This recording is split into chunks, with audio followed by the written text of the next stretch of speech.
There was a huge change in the story I just read. A huge step forward could be that 30% of global banks have started to use Ripple. At first glance, 30% might not seem like much, but it's a big chunk of the banking industry. Ripple is said to be working with almost a third of the world's banks, which is very interesting. This section has all the proof you need, but the question is whether these banks are using Ripple to its fullest potential. It looks like they aren't. We'll talk more about this topic today. We'll also talk about new information that suggests Ripple might be going public by the end of March.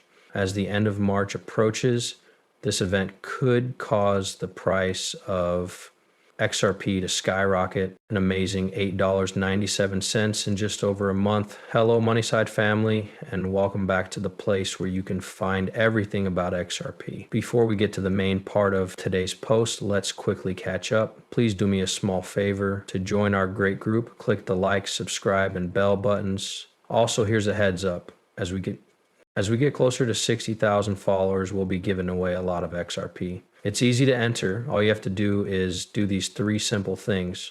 Make sure you're ready and tuned in to make sure you win. Don't forget to leave a code for Moneyside in the comments. In a strange turn of events, SBI holds about 4% of all transfers made through foreign bank accounts in the big picture. This means that SBI could be a big 4% of the 30% world banking market.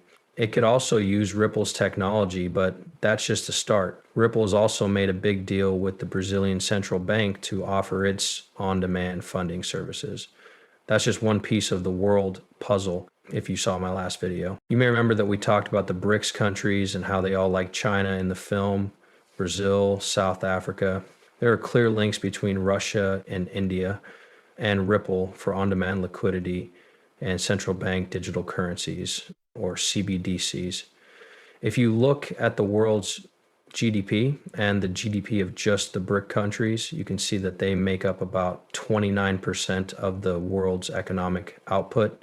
It's an interesting choice. If all 5 of the BRICS countries decide to work with Ripple together, the effects could be huge. I talked a lot about this in an earlier video where I talked about how easy it is to add CBDCs to the XRP ledger and what steps are already being taken. The XRP ledger is very important in this situation. It's a big part of how the economy is changing, which makes Ripple's technology even more valuable as we wait for the next bull market. After the Federal Reserve made a public statement, the conversation about Ripple's growing role in financial technology took a big turn. They said that both XRP and XLM could be very important in helping to build the blockchain foundation for their new Fed of payment. The Federal Reserve said that working with metal blockchain was an important step toward making the switch from fiat to stable coins go smoothly. This would help bridge the gap between traditional banking systems and the decentralized finance sector. At the moment, Americans mostly use third-party apps like Venmo and PayPal to make quick payments within the US, computer wallets for cryptocurrencies, but the FedNow service will change everything about this. The platform is still being tested, but over 120 companies have already signed up to use it. These include well-known banks like US Bank and Exchange Bank, as well as a number of payment processors and solution providers. This event not only proves that Bitcoin technology is growing mainstream use in everyday financial services, it's also a big step toward traditional banks in the new world of decentralized finance coming together. As a leader in better payment solutions and distributed ledger technology, Ripple will play a big part in the FedNow project, which is being led by the Federal Reserve. Stellar. Lumen's XLM is expected to be added to the Fed as well. Its blockchain-based network speeds up and lowers the cost of sending money around the world.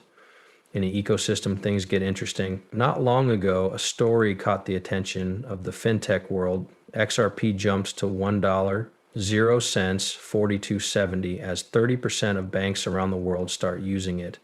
It's an amazing story, something new that shows how blockchain and banks can make things different. The amazing rise in value to $1,427.00 was caused by the fact that 30% of the world's banks are now using XRP for cross-border payments. This shows that a huge number of people want XRP, which is why its price has reached all-time highs with the market size going through the roof. The rise of XRP is good for Ripple and could make buyers money. The story gets more interesting when it is revealed that XRP has almost 30% of the market. This means that it will be used even more in the global banking system. This is a shocking change from just 6 days ago when it was said that XRP transactions could go over $120.00 quadrillion, which is how much it could cost. $10.00 today is a big difference because banks are beginning to use the XRP system and its digital assets in more ways. The news is out and no one can change it. Buying with Ripple is no longer a guess. It's becoming real faster than anyone else. Ripple, the company that made XRP, is also doing it, as reported in a recent article titled "Ripple Starts Substantial Buyback, Retiring Close to 1 Billion XRP." This shows that a lot of people are confident in XRP's value and future in the financial world. Things get more complicated when it comes out that the Federal Reserve is not only looking on, but also wants to make XRP an important part of global payment systems. If more central banks use XRP, its value could go through the roof, reaching between $12,000.00 and $22.00 per coin. This has huge implications. This big price rise shows how much XRP can change the way things are done. It works for global banking. Google's ideas also support this path, which backs up the Federal Reserve's plans to use XRP as a global payment option because it is so flexible. This is a big step forward for Ripple and XRP. It puts them at the forefront of financial innovation and could change the way people pay for things around the world. As stated, we have some shocking papers that were leaked and are about to tell you about them. The Federal Reserve has been interested in XRP for a while now, as shown by the fact that it recently said it would accept XRP all over the world in line with the ISO 427 standard. This big plan was meant to be put into action by the end of 2023. It took longer than expected, so XRP wasn't widely used as a legally recognized currency right away after regulators gave the go-ahead. Now XRP is talked about in the same breath as well-known currencies issued by governments and central banks like the US dollar, the euro, the British pound, and the Canadian dollar. But things get more complicated when it turns out that people on Google say that Kikuchi, a government official, says that XRPL's public chain should be used to make a side chain. Kwon, an expert, says that this plan would let Federal Reserve funds work directly with new ideas in the private sector. This would make it possible for